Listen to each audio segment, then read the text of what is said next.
থেকে চলে গেছে শামীম ওসমান, নারায়ণগঞ্জের নেতা, খেলা হবে, ডায়লগ দিতে খেলা হবে। সে প্রকাশ্যে মনে করেন বিদেশে যায় এখন সিগারেট খাইতেছে, আমেরিকায় যায় প্রকাশ্যে বিড়ি খাইতেছে, সিগারেট টানতেছে, সোশ্যাল মিডিয়া জুড়ে ভাইরাল যে শামীম ওসমান উদাসী মনে বিড়ি টানছে, সিগারেট খাইতেছে। এই দেশ থেকে কত কোটি কোটি টাকা তারা নিয়ে গেছে, আরাম আয়েশের জীবন যাপন করতেছে, প্রকাশ্যে সিগারেট খাইতেছে আর ঘুরতেছে শামীম ওসমান, যারা এক সময় কি দাম্ভিকতা, আসেন খেলা হবে, অহংকার চূর্ণ বিচূর্ণ হয়ে গেছে, দেশের মাটিতে পা রাখার সাহস নাই, ভিন দেশে আছে, কোটি কোটি টাকা তারা দুর্নীতি করে নিয়ে গেছে। ওই জন্য তো আমি বলি, এমপির ছেলে এমপি হয়, মন্ত্রীর ছেলে মন্ত্রী হয়, খামাখা মাঝখানে চিল্লায়া আন্দোলন মিছিল মিটিং কইরা সাত মাথায় যায় মার খাইলেন আপনি, মামলা খাইলেন আপনি, কথা কয় না, মার খাইলেন আপনি, মামলা খাইলেন আপনি, লাভ তো নেতা, জনগণের কোনো লাভ নাই। 16-17 বছরে যা কামাইছে, যা দুর্নীতি করছে, আরো যদি আল্লাহ 500 বছরে এদেরকে হায়াত দেয়, এত টাকা কামাইছে ফুরাইতে পারবে, কথা বলে না। তাহলে শামীম ওসমান এখন আমেরিকায় নিউ ইয়র্কে যায় বিড়ি টানতেছে, সিগারেট খাইতেছে, আরাম আয়েশের জীবন যাপন, জনগণের কথা চিন্তা নেই। কত নেতা এই দেশে দুর্নীতি করে বিদেশে বাড়ি করে, গাড়ি করে, সম্পদের পাহাড় জমা, ক্ষতিগ্রস্ত কিন্তু আপনি আমি। এদেশের যে পরিমাণে ঋণ হচ্ছে দিন দিন, আস্তাগফিরুল্লাহ, জানি না এটা কোথায় চলে যাবে, আমরা অনেক ক্ষতিগ্রস্ত। এই যে এখন তো ওইরকম রোদ নাই, তাপ নাই, তারপরে লোডশেডিং, কারণ নাই তো কিছু।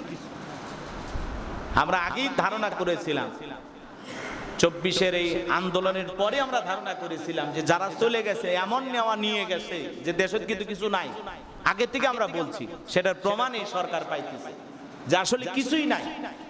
একটা রাষ্ট্র চালাইতে গিয়ে মানে একটা ঝুরির একেবারে তলা নিতে চলে গেছে, এই দেশের অর্থনীতিকে একেবারে চুরমার করে দেওয়া হয়েছে, ধ্বংস করে দিয়েছে।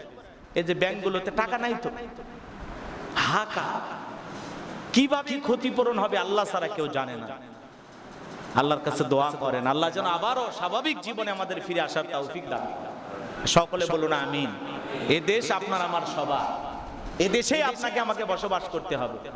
নিজের দেশকে ভালোবাসুন, আসুন আমরা সবাই চেষ্টা করি এ দেশটাকে আবারও স্বাভাবিক একটা জায়গায় নিয়ে যাওয়ার জন্য। আল্লাহ যেন এই দেশের সকল দেশি বিদেশি যে চক্রান্ত ষড়যন্ত্রগুলো আছে, এগুলোর হাত থেকে যেন আল্লাহ আমাদেরকে হেফাজত করেন, আল্লাহ যেন নিজে আমাদের নিরাপত্তা দানকারী হন। সকলে বলুন আমিন। আল্লাহর সাহায্য ছাড়া আমরা এই জমিনে ভালো থাকতে পারবো না, আল্লাহর দয়া ছাড়া। ওই যে মায়ের উদাহরণ দিয়ে বললাম, মা বকে কেন? যাতে সন্তানটা ভুল পথ থেকে ফিরে আসে। আল্লাহ বান্দাকে মুসিবত দেয় কেন, বিপদ দেয় কেন? বান্দার গুনাহের কারণে দেয়, অপরাধের কারণে দেয়। সেটা বন্যা হোক, খরা হোক, ফসলের ক্ষতি হোক, জানমালের ক্ষতি হোক, সন্তানের ক্ষতি হোক। ওয়ালা নাবলুওয়ান্নাকুম বিশাইইম মিনাল খাউফি ওয়াল জুই ওয়া নাকসিম মিনাল আমওয়ালি ওয়াল আনফুসি ওয়াস সামারাত ওয়া বাশশিরিস সাবিরিন। আল্লাহ বলেন, আমি তোমাদেরকে পরীক্ষা করব, ফসলের ক্ষতি, জানের ক্ষতি, মালের ক্ষতি, সম্পদের ক্ষতি, বিজনেসের ক্ষতি, সব ক্ষতি দিয়ে আমি আল্লাহ পরীক্ষা করব। যারা সবর করবে, ধৈর্য ধারণ করবে, তাদের জন্য সুসংবাদ। সুবহানাল্লাহ। এই বিষয়টা আমরা লক্ষ্য রাখবো ইনশাআল্লাহ। ইনশাআল্লাহ আমাদের বুঝ দান করেন, আমাদের এই আকল বিবেক জ্ঞান আল্লাহ ফেরায়া দেন। আমরা মানুষের সাথে ভালো আচরণ করব, উত্তম ভাষায় মানুষের সাথে কথা বলবো। আমার আচরণের দ্বারা, চলাফেরার মাধ্যমে কোনো মানুষ যেন কোনো অবস্থায় কষ্ট না পায়, এই বিষয়গুলো আমরা খেয়াল রাখবো ইনশাআল্লাহ। আল্লাহ পাক আমাদের সবাইকে, আমি যে দাওয়াতের বিষয় নিয়ে 5টি উপকরণের কথা বললাম, এই 5টি উপকরণ নিয়ে আমাদের সবাইকে আল্লাহ দাওয়াতি কাজ করা তৌফিক দান করুন। সকলে বলুন আমিন। এর আগেও বলেছি, সম্মানিত হাজিরিন, গভীর মনোযোগ দিয়ে কথাগুলো বোঝার এবং শোনার চেষ্টা করবেন। আমি যে কথাগুলো বলতে চাচ্ছিলাম, তাহলে আল্লাহর পথে মানুষকে দাওয়াত দিতে গেলে 5টি উপকরণ লাগে। 1 নাম্বার হলো কোরআন, 2 নাম্বার হাদিস, 3 নাম্বার হলো সুন্দর ওয়াজ, 4 নাম্বার হলো হিকমা। হিকমতের মাধ্যমে, উত্তম বিতর্কের মাধ্যমে মানুষকে আল্লাহর পথে আহ্বান করতে হবে। দিনের বুঝ মানুষের কলিজার ভিতরে ঢুকায়া দিতে হবে, মানুষ যেন সহজে আল্লাহওয়ালা হয়ে যায়। যত সহজ কথা বলে, যত সুন্দরভাবে উপস্থাপন করে মানুষকে বোঝানো যায়। আর 5 নাম্বার হলো আখলাক, উত্তম চরিত্র। যে দায়ী হবে, দিনের দাওয়াতি কাজ করবে, তাকে উত্তম চরিত্রওয়ালা হওয়া লাগবে, তার আখলাক সুন্দর হওয়া লাগবে। এই 5টি উপকরণ থাকা লাগবে একজন দায়ীর। আল্লাহর পথে মানুষকে আহ্বান করতে গেলে মানুষকে ডাকতে হবে কোরআন দিয়া, হাদিস দিয়া, সুন্দর ওয়াজের মাধ্যমে, হিকমার মাধ্যমে, উত্তম পরিকল্পনার মাধ্যমে, সুন্দর বিতর্কের মাধ্যমে। বিতর্ক যদি করেন সেটার ধরনটাও সুন্দর হওয়া লাগবে, উপস্থাপনটা সুন্দর হওয়া লাগবে।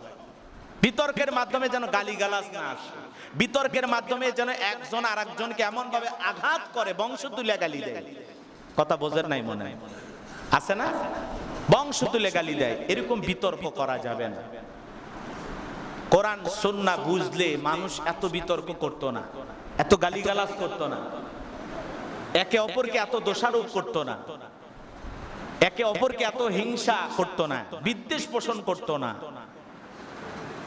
মানুষ কোরআন হাদিস সঠিকভাবে বুঝলে মানুষটা সত্যি আল্লাহওয়ালা হয়ে যাবে, সে মুত্তাকি হয়ে যাবে, তার ভিতরে তাকওয়া চলে আসবে, আল্লাহ ভীতি চলে আসবে। কথা বোঝেন নাই? আল্লাহ ভীতি চলে আসবে।